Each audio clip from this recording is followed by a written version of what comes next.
Radio reportaj.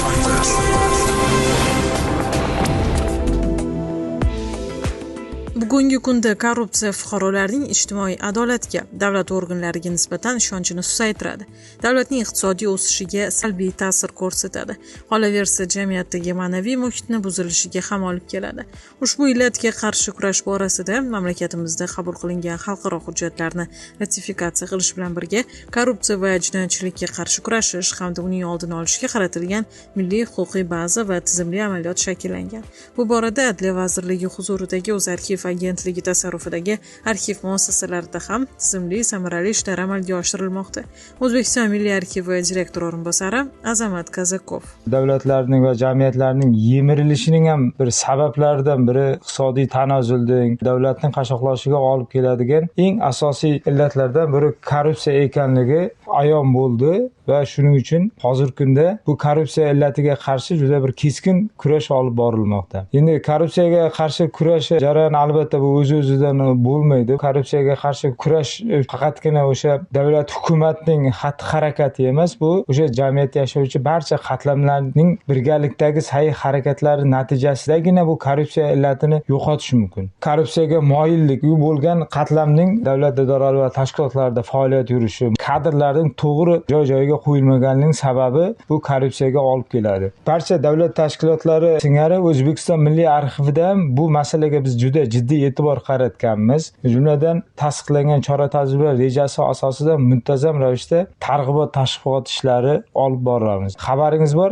korrupsiyaga qarshi kurash doirasida qonunlar qabul qilinyapti. Masalan, manfaatlar to'qnashuvi to'g'risida qonun qabul qilindi yoki bo'lmasa 2030-yilgacha o'sha korrupsiyaga qarshi kurash doirasida milliy strategiyani ishlab chiqish yuzasidan ishlar amalga oshirilmoqda. Bir qancha farmonlar qabul qilinyapti, qonun asosiy hujjatlar qabul qilinyapti va shu asosida barcha vazirlik va idoralarda, tashkilotlarda o'zlarining ichki hujjatlari ham qabul qilinyapti. Lekin qaror yoki qonunlarning o'zi yetarli bo'lmaydi. Sababi qachonki o'sha jamiyatning o'zi, o'sha jamiyatning ongi o'sha korrupsiyaga qarshi kurash doirasida birgalikda harakat qilib, birgalikda o'shani yengish uchun harakat bo'lmasa ekan, qancha qonun yoki qarorlar qabul qilinsa, buning natijasi bo'lmaydi. Endi O'zbekiston Milliy arxivida biz bir jihatiga e'tibor berganmiz, faoliyatimiz davomida o'sha 140 ga yaqin xodim ishlayotgan bo'lsa, keyingi yillarda bizda korrupsiya holatlari mavjud emas. Biz bugungi kunda o'sha targ'ibot, tashviqot ishlaridan, chora-tadbirlarni amalga oshirish jarayonidan tashqari shunday bir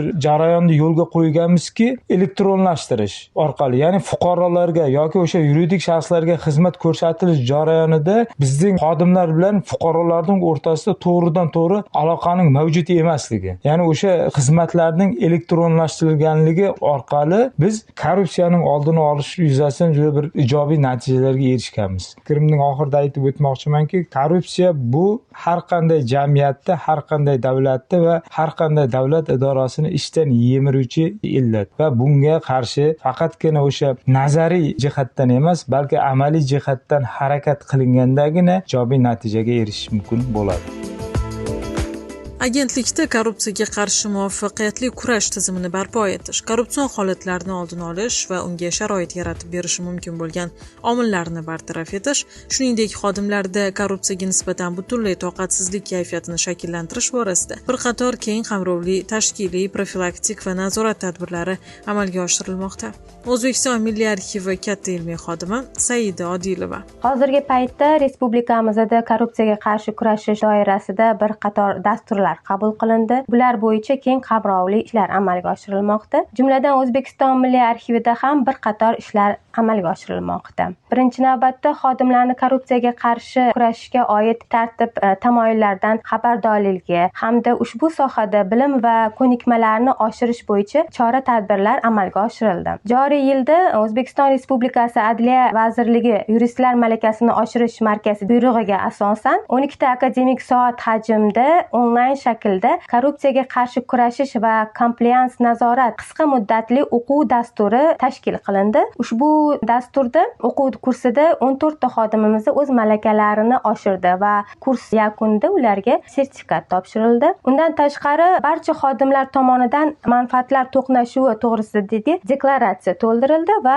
imzolandi. Bundan tashqari deyarli har oyda O'zbekiston Milliy arxivida korrupsiya illatlari bizga yot, biz korrupsiyaga qarshimiz, korrupsiya rivojlanishimizga to'siq kabi mavzusida davra suhbatlari hamda seminarlar o'tkazib boriladi. Shuningdek, aksil korrupsiya oyligi doirasida bizda ochiq eshiklar kuni tashkil etiladi. Bu tadbirda korrupsiyaga qarshi kurashish bo'yicha davlat siyosati, korrupsiyaga yo'l ochib beradigan mexanizmlarga qarshi murosasiz munosabatni shakllantirish, raqamli iqtisodiyotni joriy etish orqali inson omilini kamaytirib, adolatli, shaffof tizimni yaratish kabi tushunchalarga to'xtalib o'tiladi. Adliya vazirligining 2025-yil 1-avgustda yig'ilish bayonida 29-bandi bo'yicha O'zbekiston Milliy arxivida quyidagi ishlar amalga oshirildi. Bulardan har bitta xodimni ish stoliga korrupsiya holatlari bo'yicha xabar berishga mo'ljallangan ishonch telefon stikerlari yopishtirildi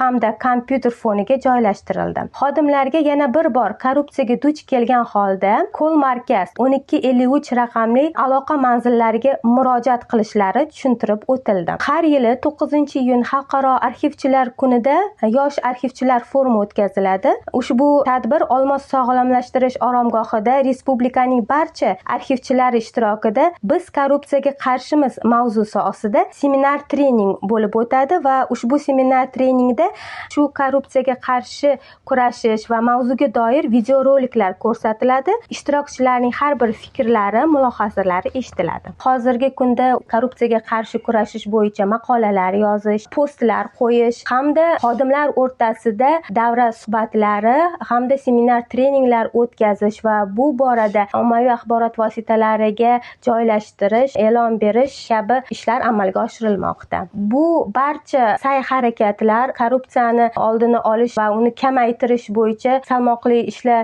olib borilyapti va buning natijasini biz hozir ko'rmoqdamiz va buning soni ancha pasaygan. O'zarxiv agentligi tomonidan korrupsiyaga qarshi kurashishda barcha yo'nalishda qat'iylik bilan qadam tashlanmoqda. Xususan, doimiy ravishda monitoring va nazorat tadbirlari o'tkazilyapti. Bu kabi tadbirlarning ahamiyati shundaki, arxiv muassasalarida fuqarolarga ko'rsatilayotgan xizmat sifatini yaxshilashga, arxiv muassasasi va fuqarolar o'rtasidagi aloqalarni mustahkamlashda yuzaga kelayotgan kamchiliklarni aniqlashga va turli korrupsion illatlarni oldini olishga xizmat qiladi. Радио-репортаж.